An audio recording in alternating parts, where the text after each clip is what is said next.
Je ne comprends pas l'obsession de la société à vouloir toujours ranger l'humain dans des cases.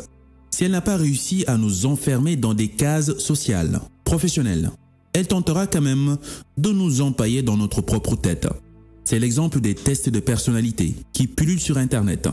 Êtes-vous plutôt diplomate, analyste, sentinelle ou peut-être bleu, jaune, rouge, vert cerise?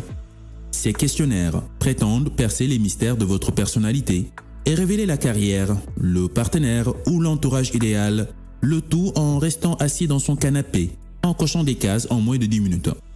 Vous êtes sérieux les mecs? On est paumé à ce point? Générique.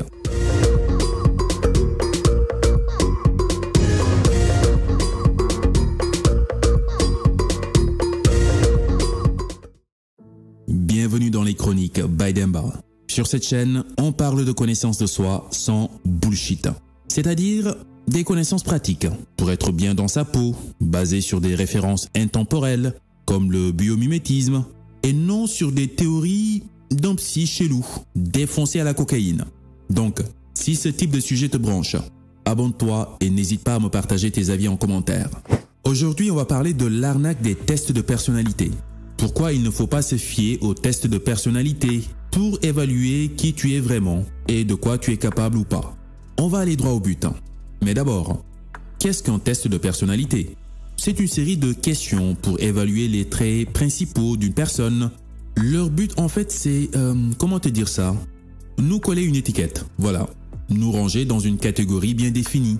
Les plus connus sont par exemple le DISC, le Big Five et le Myers-Briggs, MBTI. Je te laisse fouiner sur la variété des tests sur Internet. Sur ce post, on va plutôt voir ce qui ne tourne pas rond avec ces tests de personnalité.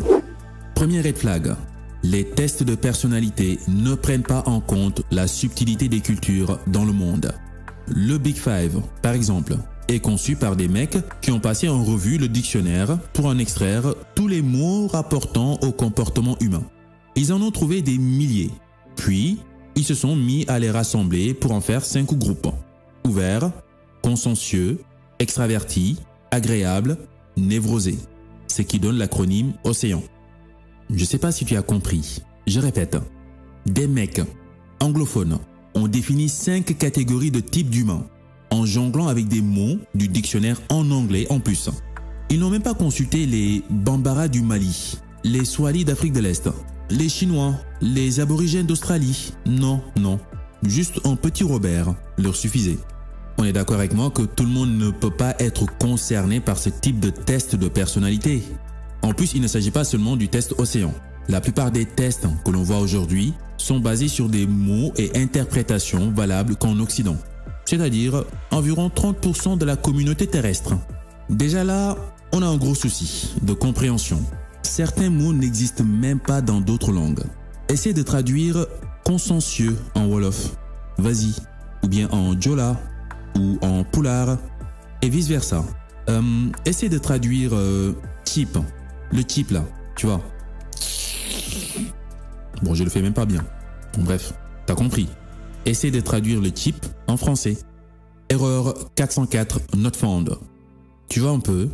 Il existe autant de modes de pensée et de comportements différents qu'il y ait de communautés sur Terre. Il est impossible de classifier minutieusement chaque personnalité avec de simples mots, ce qui veut dire qu'il y a un gros problème de compréhension depuis le départ.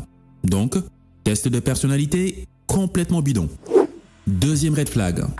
Nous sommes tous biaisés. Oui, nous avons tous ce qu'on appelle des biais cognitifs. En fait, ce sont des raccourcis de pensée de notre cerveau qui nous induisent en erreur parfois dans nos décisions quotidiennes. Écoute ça. Juste après la Seconde Guerre mondiale, un psychologue américain, Bertrand Forer, fait un test sur des étudiants. Il demande à chaque étudiant d'évaluer une série de descriptions sur eux-mêmes, sur une échelle de 0, médiocre, à 5, excellent. La moyenne a été de 4,26, ce qui veut dire qu'ils ont tous répondu presque pareil. Ce que les étudiants ne savaient pas, c'est qu'ils ont tous reçu la même description et que celle-ci est construite de toutes pièces à partir d'un recueil d'horoscopes pris au hasard, donc complètement bidon. Et pourtant, ils ont tous eu la sensation que la description correspondait parfaitement à ce qu'ils sont. Le test disait: tu as besoin d'être aimé et admiré, et pourtant tu es critique envers toi-même. Tu as certes des points faibles dans ta personnalité, mais tu sais généralement les compenser. Tu as un potentiel considérable que tu n'as pas encore utilisé. À l'extérieur, tu es discipliné et tu sais te contrôler, mais à l'intérieur, tu tends à être préoccupé et pas très sûr de toi. Par moments, tu es extraverti, bavard et sociable, tandis qu'à d'autres moments, tu es introverti, circonspect et réservé. Je parie qu'en m'écoutant parler, tu es en train de te dire « on dirait moi ». C'est ce qu'on appelle l'effet de validation personnelle, ou l'effet Barnum, ou l'effet Forer, en référence au psychologue qui a fait le test. Il s'applique même dans l'astrologie, la voyance, le mentalisme et en séduction. Que se passe-t-il concrètement? Le cerveau fonctionne par association. Quand des énoncés sont suffisamment vagues et génériques, vous allez spontanément les compléter avec vos propres pensées et expériences.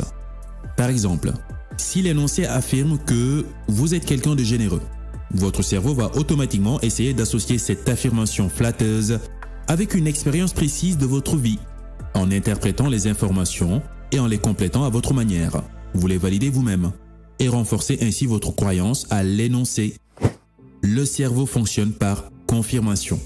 Nous avons tendance à accorder plus d'attention et de poids aux données qui appuient nos idées préconçues qu'à celles qui les contredisent. Par exemple, si vous croyez en l'astrologie et lisez votre horoscope, vous allez avoir tendance à chercher à connecter son contenu à des expériences personnelles spécifiques, en ignorant celles qui pourraient le contredire. Notre ego préfère qu'on le flatte. Oh oui, les énoncés positifs et flatteurs, même s'ils sont approximatifs ou faux, sont plus facilement acceptés comme une description précise de la personnalité que les énoncés négatifs. Plutôt que l'exactitude de l'énoncé, ce serait en réalité le désir que l'énoncé soit vrai qui en susciterait l'adhésion. Conséquence, l'individu soumis à ce type de test de personnalité peut facilement s'approprier une personnalité définie pourvu qu'elle manifeste des éléments gratifiants et surtout que les mecs qui sont à l'origine du test en question aient l'air intelligents. Voilà, genre porte des lunettes et une blouse blanche. Troisième red flag. Le père de la psychologie, Carl Gustav Jung, réfute les tests de personnalité. Même le psychiatre Carl Jung, dont les théories ont inspiré le populaire test de personnalité de Myers-Briggs, réfute ses propres théories sur les traits de personnalité. Et le vieux, c'est pas n'importe qui, hein. Je te parle du bonhomme qui a écrit les 12 archétypes de Jung, un classique qui a inspiré par la suite une grande partie de la littérature sur la psyché humaine. Le gars a cogité, a fait des tests, des expériences, a passé des nuits blanches, et puis un jour, comme ça, en toute humilité, il s'est dit « Décidément, on ne peut pas classifier l'être humain.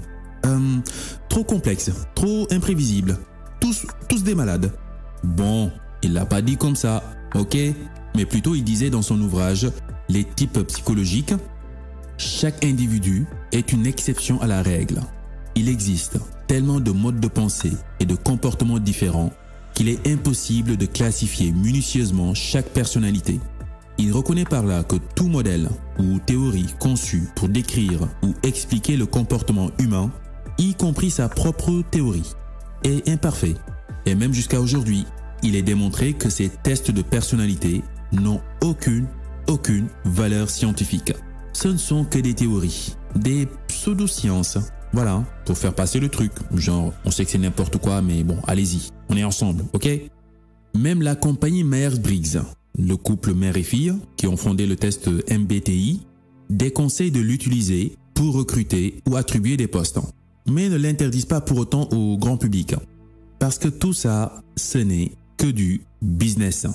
Le marché des tests de personnalité est évalué à 500 millions de dollars et bénéficie de taux de croissance compris entre 10 et 15% par an. Des sites web, des applications sont proposés avec des abonnements mensuels. Des consultants, soi-disant experts en personnalité, facturent une fortune pour leurs services. Un énorme écosystème basé que sur du bullshit. Mais malgré cela, certaines entreprises continuent à rendre obligatoire la passation du test MBTI ou Big Five ou DISC avant tout entretien et conditionnent même la possibilité d'être accepté ou pas au sein de l'entreprise. Ce qui est déjà une forme de discrimination, on est d'accord. Les tests de personnalité catégorisent les individus en types spécifiques, ce qui peut conduire à des généralisations excessives et à des stéréotypes, négligeant ainsi la complexité de la personnalité humaine. S'il vous plaît, arrêtons le massacre. Pour conclure, l'ADN noir, Dark DNA. Alors cette partie, je te prie de bien suivre. Bon, l'ADN, je pense que tu sais déjà ce que c'est. L'ADN se trouve dans toutes nos cellules. C'est le plan détaillé de notre organisme, aussi appelé code génétique. L'ADN contient en fait toutes les informations nécessaires au développement et au fonctionnement du corps. Grâce à l'ADN, on peut identifier une personne avec des cheveux crépus, des cheveux lisses, avec des yeux noirs, marrons, avec une taille un peu plus élancée, un peu plus courte, avec un tel type de caractère, genre lui il est chaud, l'autre il est plus calme. Voilà, tout ça peut être déterminé au sein de l'ADN. Mais, alors c'est là où ça devient intéressant. Savais-tu que 2% de l'ADN humain est connu réellement pour synthétiser des protéines, c'est-à-dire tout ce que je viens de t'expliquer, et que 98% restants de notre ADN ont été baptisés matière noire. On ne sait pas vraiment ce que c'est. On n'a pas encore cerné le concept quoi. Ce qui est important de retenir, c'est que du jour au lendemain, le monde scientifique s'est retrouvé confronté à une vérité inconfortable. En fait, après observation, on s'est rendu compte que le génome obscur, l'ADN noir, entre guillemets, aide à contrôler le comportement de nos gènes en réponse aux pressions environnementales auxquelles notre corps est confronté tout au long de la vie. Alimentation, stress, pollution, fréquentation.